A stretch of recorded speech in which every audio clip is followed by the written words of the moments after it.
Kannada ಚಿತ್ರರಂಗದಲ್ಲೂ me too ಆರೋಪ ವಿಚಾರವಾಗಿ ವಾಣಿಜ್ಯ ಮಂಡಳಿಯಲ್ಲಿ ಮೀಟೂ ಪರ ವಿರೋಧ ಜಟಾಪಟಿ ನಡೀತಾ ಇದೆ. ಗಲಾಟೆ ಮಾಡ್ತಿದ್ದವರ ಮೇಲೆ ಗರಂ ಆಗಿದ್ದಾರೆ ರಾಕ್ಲೈನ್ ವೆಂಕಟೇಶ್.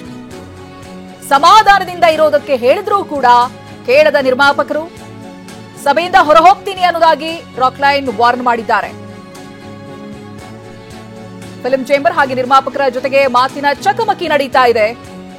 ಗಲಾಟೆ ಮಾಡ್ತಿದ್ದವರ ಮೇಲೆ ರಾಕ್ಲೈನ್ ಗರಂ ಆಗ್ತಾರೆ. ಎಷ್ಟೇ ಸಮಾಧಾನ ಹೇಳಿದ್ರು ಕೂಡ ಸಮಾಧಾನವಾಗಿ ಇರೋದಿಲ್ವಲ್ಲ ಅನ್ನೋದಾಗಿ. ಇದೀಗ ಇಲ್ಲಿವರೆಗೂ ಮೀಟಿಂಗ್ ನಡೀತಾ ಇತ್ತು. ಇದೀಗ ಈ ಮೀಟಿಂಗ್ ಅಂತ್ಯವಾಗಿದೆ ಅನ್ನೋದು ಗೊತ್ತಾಗ್ತಾ ಇದೆ. ಸಾಕಷ್ಟು ವಿಚಾರಗಳು ಕೂಡ ಇಲ್ಲಿ ಚರ್ಚೆಗೆ ಬಂದಿದೆ.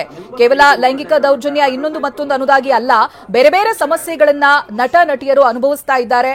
ಇವೆಲ್ಲದ್ರ ಬಗ್ಗೆ ಚರ್ಚೆಯನ್ನ ಮಾಡೋದಕ್ಕಾದ್ರೂ ಈ ರೀತಿಯಾದಂತಹ ಒಂದು ಕಮಿಟಿ ರಚನೆ ಮಾಡಬೇಕು ಅಂತ ಒಂದು ಗುಂಪು ಹೇಳಿದ್ರೆ, ನಮ್ಮಲ್ಲಿ ಆ ರೀತಿಯಾದಂತಹ ಸಮಸ್ಯೆ ಇಲ್ಲ ಅನ್ನುವಂತ ಚರ್ಚೆ ಕೂಡ ಬಂದಿದೆ ಅನ್ನೋದು ಗೊತ್ತಾಗ್ತಾ ಇದೆ. ವಾಶ್ ಕಮಿಟಿ ಮಾಡಲೇಬೇಕು, ಯಾರು ಮಾಡಲ್ಲ ಅಂತ ಹೇಳಕ್ಕೆ ಇಲ್ಲ. ಅದು ಗೆಜೆಟ್ ನೋಟಿಫಿಕೇಶನ್ ಇದೆ. ಎಲ್ಲೇ ವರ್ಕಿಂಗ್ ಅಟ್ಮಾಸ್ಫಿಯರ್ ಅಲ್ಲಿ, ವರ್ಕಿಂಗ್ ಎನ್ವಿರಾನ್ಮೆಂಟ್ ಅಲ್ಲಿ, ವರ್ಕಿಂಗ್ ಪ್ಲೇಸ್ ಅಲ್ಲಿ to avoid sexual harassment, to avoid abuse language or to give a protection committee ಇರಬೇಕು. ಇಲ್ಲಿವರೆಗೂ ಇಲ್ಲ, ಮಾಡ್ತೀನಿ ಅಂತ ಹೇಳಿದ್ದಾರೆ. ವಾಶ್ ಕಮಿಟಿ ಈಗ ನಾವು ಅವರಿಗೆ ನೋಟಿಸ್ ಕೊಡ್ತೇವೆ, ಆಯ್ತಾ, ಪತ್ರವನ್ನ ಬರಿತೇವೆ. ಅವರು ನಮಗೆ 15 ದಿನಗಳ ಒಳಗೆ ನಮಗೆ ಉತ್ತರವನ್ನ ಕೊಡಬೇಕು. ಮಾಡಲ್ಲ ಅಂದ್ರೆ ಯಾಕೆ ಮಾಡಲ್ಲ, ಮಾಡ್ತೀನಿ ಅಂದ್ರೆ ಏನ್ ಕಮಿಟಿ ಮಾಡಿದೀರಾ ಅಂದ್ರೆ. ಕಮಿಟಿನೂ ಸಹ ಹೇಗಿರುತ್ತೆ ಅಂತಂದ್ರೆ, ಒಂದು ಸೀನಿಯರ್ ಆಕ್ಟ್ರೆಸ್, ಇಲ್ಲಿ ಹಿರಿಯ ನಟಿ, ಅವರು ಪ್ರೆಸಿಡೆಂಟ್ ಇರಬೇಕು, ಚೇರ್ಮನ್ ಇರಬೇಕು ಆ ಒಂದು ಸಮಿತಿದು. ಆಮೇಲೆ ಅರ್ಧದಷ್ಟು ಮೆಂಬರ್ಸು ಹೆಣ್ಮಕ್ಳು ಇರಬೇಕು. ಇನ್ನೊಬ್ರು ಹೊರಗಡೆಯಿಂದ NGO ವಿಮೆನ್ ಆಕ್ಟಿವಿಸ್ಟ್, ಯಾರು ಹೆಣ್ಣಿನ ಪರ ಹೋರಾಟ ಮಾಡ್ತಾಳೆ, ಅವಳು ಸಹ ಆ ಒಂದು ಕಮಿಟಿಯಲ್ಲಿ ಕಂಪಲ್ಸರಿ ಇರಬೇಕು. ಏನ್ ನಮ್ಮ ಹತ್ರ ಬಂದಾಗ ಅದು ನ್ಯಾಯಾಲಯದ ತರಾನೇ. ಸೊ ಅಷ್ಟೇ ಪವರ್ಸ್ ಇರುತ್ತೆ, ಜುಡಿಷಿಯರಿ ಪವರ್ಸ್. ಸೊ ಬಂದಾಗ ನಾವು ಎಲ್ಲ ಕಾನೂನು ಪ್ರಕಾರನೇ ಪರಿಶೀಲನೆ ಆಗತ್ತೆ. ಆಗಿಲ್ಲ ಅಂದ್ರೆ ಯಾಕಾಗಿಲ್ಲ, ಅದಕ್ಕೆ ಅವ್ರು ಉತ್ತರ ಕೊಡ್ಬೇಕಾದ್ರೆ ಮಾಡ್ಲೇಬೇಕಾಗತ್ತೆ. ಅದಕ್ಕೆ ಎರಡನೇ ಮಾತೇ ಇಲ್ಲ.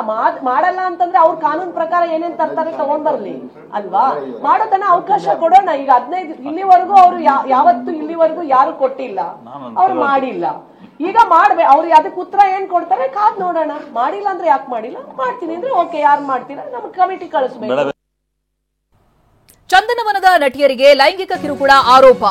ಮೀಟೂ ಜೊತೆ ನನ್ನ ಧ್ವನಿಯನ್ನ ಮಿಕ್ಸ್ ಮಾಡಬೇಡಿ, ಹುಡುಗಿಯರಿಗೆ ಭದ್ರತೆ ನೀಡಬೇಕು. ಚಿಕ್ಕಂದಿನಲ್ಲಿ ನನಗೂ ಕಿರುಕುಳವಾಗಿದೆ.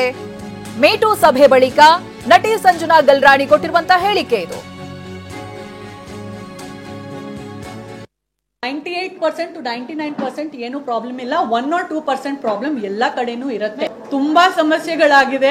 ಮೊದಲನೇ ಪೇಮೆಂಟ್ ಸಿಗುತ್ತೆ, ಎರಡನೇ ಪೇಮೆಂಟ್ ಸಿಗುತ್ತೆ. ಕನ್ನಡ ಇಂಡಸ್ಟ್ರಿನೇ ಅಲ್ಲ, ಬೇರೆ ಇಂಡಸ್ಟ್ರೀಸ್ ಅಲ್ಲೂ 3ನೇ ಪೇಮೆಂಟ್ ಕಾಣೆ, 4ನೇ ಪೇಮೆಂಟ್ ಭಸ್ಮ. Basically all the points put together it's about women protection.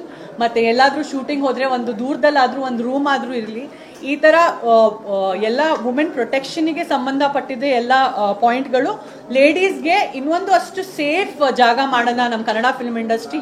ಯಾವುದೇ ಒಂದು ತಾಯಿ, ಯಾವುದೇ ಒಂದು ತಂದೆ ನನ್ನ ಮಗಳನ್ನ ನಾನು ಕನ್ನಡ ಫಿಲ್ಮ್ ಇಂಡಸ್ಟ್ರಿಗೆ ಹೀರೋಯಿನ್ ಮಾಡಕ್ ಕಳಿಸ್ತಾ ಇದ್ದೀನಿ ಅಂದ್ರೆ ಅದು ಖುಷಿಯಾಗಿ ಅವ್ರು ಕಳಿಸ್ಬೇಕು ಅಂತ ಒಂದು ಸೇಫ್ ಎನ್ವಿರಾನ್ಮೆಂಟ್ ಕ್ರಿಯೇಟ್ ಮಾಡೋದು ಎಲ್ಲರ ಉದ್ದೇಶ ಆಗಿದೆ.